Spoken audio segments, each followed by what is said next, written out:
il y a un test que tu as sûrement déjà vu. On le voit souvent en prépa chez certains grands clubs. Mais peu de gens savent à quoi il sert vraiment. Et avant d'entrer dans le détail, pose-toi une question. Quel travail d'endurance tu dois vraiment mettre en place pour progresser dans le football? Endurance fondamentale, intermittent long, intermittent court, travail au seuil, chacun y va de sa théorie. Résultat, beaucoup ne cherchent même plus à comprendre et s'entraînent au hasard. Eh bien, le test dont je te parle met fin à cette confusion. Ce test, je l'ai décortiqué et ajouté à mon arsenal de préparateur physique. Moi, c'est Nicolas, préparateur physique spécialisé dans le football. Et aujourd'hui, je vais t'expliquer à quoi sert vraiment ce test, comment les clubs l'utilisent pour individualiser le travail d'endurance, et ce que ça peut changer concrètement dans ton entraînement. Et surtout, reste bien jusqu'à la fin, car si tu veux aller plus loin et utiliser ce test pour mettre en place un entraînement qui correspond parfaitement à ton profil, alors j'ai un plan concret pour toi. La presse espagnole l'appelle le test au masque. Certains disent même qu'il s'agirait d'un simulateur d'altitude pour priver les joueurs d'oxygène. Non.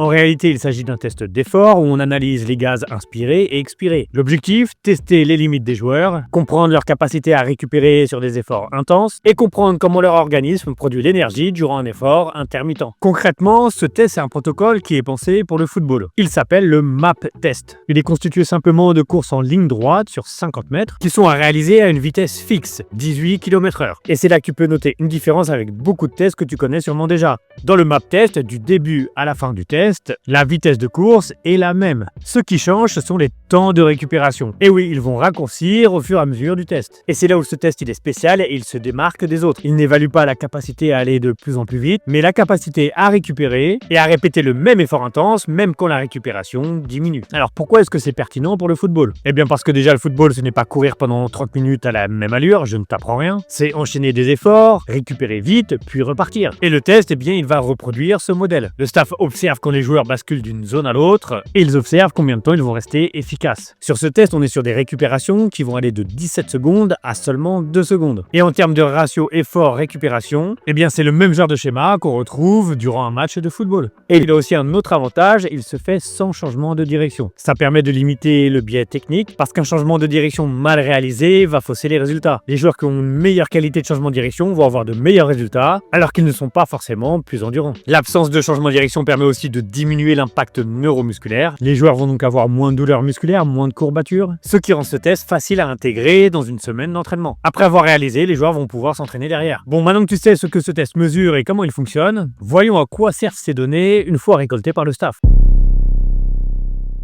Une fois les résultats en main, ce test ne sert pas seulement à faire un classement des joueurs dans l'équipe. Il sert à prendre de véritables décisions d'entraînement. Très simplement, il sert à programmer le travail d'endurance durant la saison. Les données permettent de choisir le format du travail d'endurance qui va être proposé, format intermittent ou non, volume de travail, intensité de travail. Il va donc servir à faire les bons choix. Parce qu'au fond, l'efficacité d'une préparation tient souvent à ça. Faire les bons choix, garder ce qui est nécessaire et efficace et retirer ce qui va ralentir la progression des joueurs. Et oui, parce que le temps d'entraînement, il est limité. Et ça, c'est valable pour tout le monde, qu'on soit à haut niveau ou en amateur. Au Real Madrid, Pintus a utilisé ce test pendant plusieurs années et il l'a expliqué à plusieurs reprises. Il s'appuie sur ce test pour individualiser le travail proposé aux joueurs. Si les joueurs ont une base aérobie un peu trop juste, il va proposer aux joueurs concernés de prolonger le travail de fond pour consolider leur base aérobie. Alors que si la base est solide, il va avec ses joueurs basculer vers plus d'intensité. Des efforts durs, intenses, explosifs, répétés. Et c'est là que le gain est maximal. Chacun travaille en fonction de ce dont il a besoin. Et les décisions qui sont prises, bien sûr, ne sont pas définitives, car ce test, il avait l'habitude de le refaire, notamment au mois de mars. Le but étant de s'ajuster en fonction de l'état réel de l'effectif. Donc pour bien comprendre dans les détails, les résultats de ce test, ils vont permettre à un staff de personnaliser le travail intermittent, en personnalisant à la fois l'intensité et la durée des récupérations. Il va permettre aussi de fixer des repères utiles pour les séances avec ballon, en choisissant les bonnes zones de fréquence cardiaque pour chaque joueur. Il va aussi permettre de segmenter l'effectif en plusieurs petits groupes,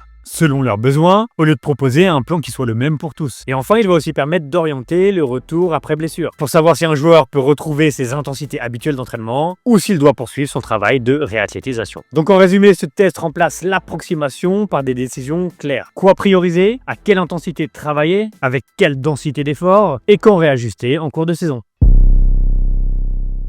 Maintenant, peut-être que toi aussi, tu veux arrêter de t'entraîner au hasard et que tu souhaites enfin calibrer ton travail d'endurance en fonction de ton profil. Et bien pour ça, j'ai préparé un programme qui te donne une solution complète. Parce que ce test, eh bien oui, toi aussi, tu peux le réaliser. Alors bien sûr, très certainement sans le masque. Ce masque, il apporte des détails très utiles à un staff de très haut niveau, mais le protocole de terrain en lui-même reste extrêmement intéressant à ton niveau. Et c'est pour ça que j'ai conçu un programme spécial pour individualiser ton travail d'endurance et progresser plus vite que la majorité des joueurs de ton niveau. Dans ce programme, tu trouveras le protocole du test, étape par étape, en t'expliquant comment le mettre en place. Tu auras aussi la bande son pour suivre le test sans te tromper. Et bien évidemment, le plus important, tu auras un programme d'entraînement adapté aux résultats que tu auras fait durant le test. Enfin, avec tout ça, tu auras aussi un outil de calcul pour déterminer avec précision tes allures d'entraînement, pour être sûr de travailler exactement ce dont tu as besoin dans ta condition actuelle. Bref, si tu veux accéder au programme, le lien est dans la description. Et comme d'habitude, tu as quelques jours pour profiter de l'offre de lancement. Maintenant, je te dis à bientôt en attendant la prochaine vidéo. Et n'oublie pas, un footballeur qui progresse vite est un footballeur intelligent.